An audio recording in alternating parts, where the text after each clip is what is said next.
Kendrick Perkins, Richard Jefferson, Chiney Agumake, Brian Windhorst. I'm Malika Andrews. The stakes, my friends, they could not be higher for this Game 3 because, as these Dallas Mavericks know, no team has ever erased an 0-3 deficit in the NBA playoffs. But we start our show today with some breaking news, some very sad news out of the basketball world before we dive into all things NBA Finals. Jerry West, who was selected to the Basketball Hall of Fame an unprecedented 3 times in an unparalleled storied career as a player and as an executive, he died Wednesday morning at 86 years old. He was a luminary of the sport, literally the logo of the league. And as a player, West was an all-star every year of his career, leading the Los Angeles Lakers to the NBA Finals 9 times, winning a title in 1972, and being named the only Finals MVP as a part of a losing team in 1969. Following his playing career, West found title success as an NBA executive, building the Showtime Lakers, overseeing the formation of Shaq and Kobe, the tandem there, constructing the grit and grind Grizzlies, and then later, of course, bringing Kevin Durant to the Golden State Warriors, as well as Kawhi Leonard and Paul George to Los Angeles. Michael Jordan, he texted our own Stephen A. Smith a statement on West saying this: "I am so deeply saddened at the news of Jerry's passing. He was truly a friend and a mentor, like an older brother to me. I valued his friendship and his knowledge, and I always wished I could have played against him as a competitor. But the more I came to know him, I wish I had been his teammate. I admired his basketball insights, and he and I shared many similarities to how we approach the game. He will be forever missed. My condolences to his wife, Karen, and his sons. R.I.P. the logo." Jerry West, I think, had a basketball career that was really beyond compare, impossible to summarize. But as we try to and remember him today, Richard, what stands out to you the most? Well, you did a great job giving all of his accolades. Last summer, I had the opportunity at NBA Con to interview him, and I just want you guys to listen to that sound. Competitive people, the word dog comes up a lot. That guy's a dog. That guy, well, I was a wolf, okay? I used to eat dogs. To me, that's who he was. You hear Michael Jordan, you hear all of these people giving him the love. Yes, it was his greatness, but I think what people saw in him is his competitiveness 24/7. Even when he transitioned into being an executive, he became one of the best executives this league has ever seen. Yeah. He has contributed to this game. The NBA would not be where it was if it wasn't for Jerry West existing. He was a guy who was framed a lot by loss. Whenever I spoke to him, he discussed about how the losing that he did in his career frames so much of his reference. You know, he lost his first 8 finals he was in. And it was actually 13 years ago this month. LeBron was so devastated by losing to the Mavericks in this series here that he called Jerry West because he wanted to talk to somebody who had been defined losing. And he told them about 1969, he lost Game 7 to the Celtics. He couldn't leave his house for like 6 weeks. Yeah. Finally said, I've got to start getting ready for next season. Went out jogging. Somebody called him a choker. And he almost killed the guy. And he said, I realized that LeBron has that 1,000,000 times a day with social media. I had to deal that with somebody on San Vicente Boulevard in Santa Monica. He dealt with it 1,000,000 times. And he told LeBron about how losing can drive you. Jerry West's career was a lot about overcoming those losses, and he won nine rings, but nothing got that jaw set and those eyes more fierce than talking about being a wolf and talking about losing, and that is a lot of what drove Jerry West. The fact that we still feel his fingerprints on the NBA today in the way that we do for a player that played so many years ago, I think that speaks to who Jerry West was. I had the chance, I flew from Los Angeles to Chicago, and I sat down in my seat, and next to me was one Mr. Jerry West, and that is a 4-hour plane ride. He talked the entire time and told stories that ranged from basketball to his life. He had been through so much to get to where he was today and still was just giving more to the game. That's what he cared about until the very, very end. We were all blessed to know him. Our condolences to Jerry's family. I do know that if there was one thing, though, that is synonymous with Jerry West, it is the NBA Finals. And at this point, he would say, okay, guys, let's get on. I want to hear about what's happening in the NBA Finals. So I'd like to transition now to Game 3 of the NBA Finals, where some massive news could potentially affect this series moving forward. Kristaps Porzingis, he is listed as questionable for tonight's Game 3 after suffering a torn medial ranunculum in his left leg. So here he is just 2 hours ago. He's walking with no noticeable limp, a black sleeve on that ankle. He gave me the thumbs up on his way out of the arena. I'm not sure what the thumbs up was, 2 or 4. I was like, are you playing? Well, we'll see.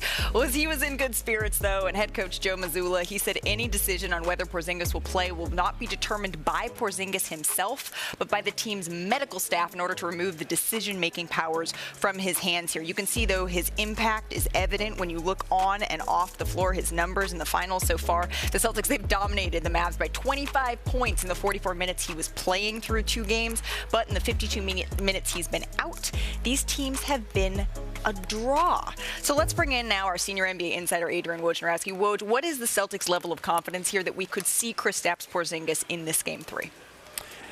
Malika, so far the Celtics have not ruled out Kristaps Porzingis, and if it's up to him, as he said yesterday, and I'm told remains today, he's determined to find a way to try and play Game 3 today. I'm told it will not be easy for him to play. It will be even more difficult for him to play well with this injury. It was described to me, this ankle injury, that he's going to struggle with that ankle feeling like it's solid and in place, and it's going to feel loose at times, and that'll be the challenge for Kristaps Porzingis, who just came back, for Game 1 of the NBA Finals. Obviously had a tremendous Game 1 performance, certainly spurred on Boston, but yet he remains determined to play in Game 3.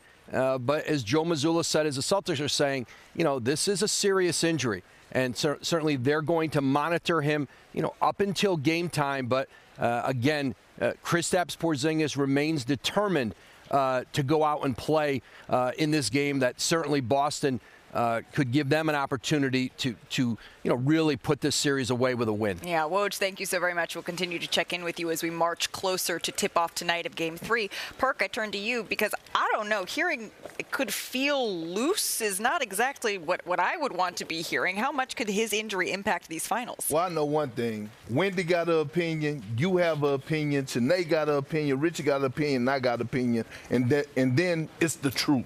And the truth is, what that graphic showed us before you went to WOJ, yep, they're plus 25 with him on the floor, and they're even without him on the floor. He's the most important player in this series, especially when it comes down to the Boston Celtics. He's the reason if they're going to win this championship and hang banner number 18. Offensively, we know what he brings to the table, 7-3, being able to space the floor, but also the mismatches, being able to take advantage of those on the post-ups. He has been dominating those mismatches coming in off the bench. Defensively, when you have a guy that's 7'3" and athletic and engaged, it allows your perimeter players to do so much defensively. Pressure up on the ball, things to that nature. And he's been doing an outstanding job of his switches, right? Switching out on Kyrie Irving, 7'3", all of a sudden he uses a stick hand, he becomes 11 foot.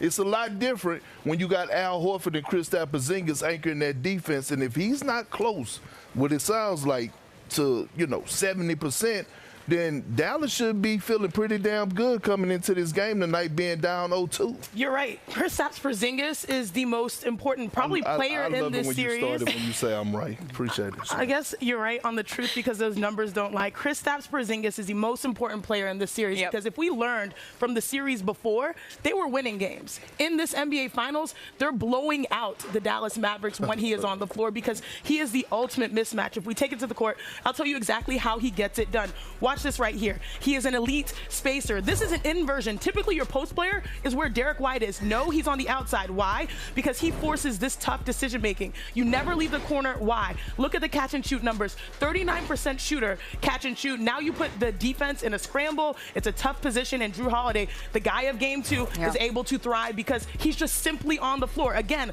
look at this. He's in the corner once again. Now this allows Jason Tatum, we talked about the blow-bys, to blow by a defender, and you can't come off of him. Look at how much space is between Kristaps and his defenders because the reality is his ability to shoot, his average three-point distance is 27 feet over the course of the regular season and the postseason. That's third best in the NBA as a 7, what is he, 7'3"? 7'3". 7'3". Yeah. Removing him from the equation, if he's not 100%, it changes the game because we've seen what they look like before without him playing his best basketball. And watching that film just now, give a lot of credit to Joe Mazzulla because while Kristaps Porzingis was facing, he's done an excellent job of putting Derek White and Drew Holiday in those dunker spots. That's the adjustment he made. Also, one of the adjustments he made in this series. And why that's so important is you talk about you eliminate the shot blocking presence. Yeah. If you want to help out, we got a 7'4" dude that's going to shoot your face off. If you and again, when you look at all the Luka blows bys, right? He normally has a shot blocker there that can help him. If not, now you have a guard there, and that's so much easier to either pass through or to finish over the top. So again, he is an important chess piece, but I truly believe he's done his job. He helped them get 2 victories. They were 9-1 without him. I got you at a 2-0 lead. I've had ankle surgery. I know when they say that it feels loose, I know what that means. You don't want to play through it, especially when you're good. You can get through it, but if your other leg is hobbled, and now you have a 7'4" guy with a history of injury, he's got both of his wheels banged up, and we're like, can you give us more? We up 2-0. How much more do you want me to do? Wendy say on the show yesterday, which my jaw is still on the floor, that you had the same injury? I had tendonitis in that tendon. Okay. Luckily, I didn't get it dislocated, and I'm going to tell you, I had to use powerful painkillers, and it lasted for 2 months. And to be clear, you weren't playing in the NBA Finals. I was on the golf team. Thank you very much.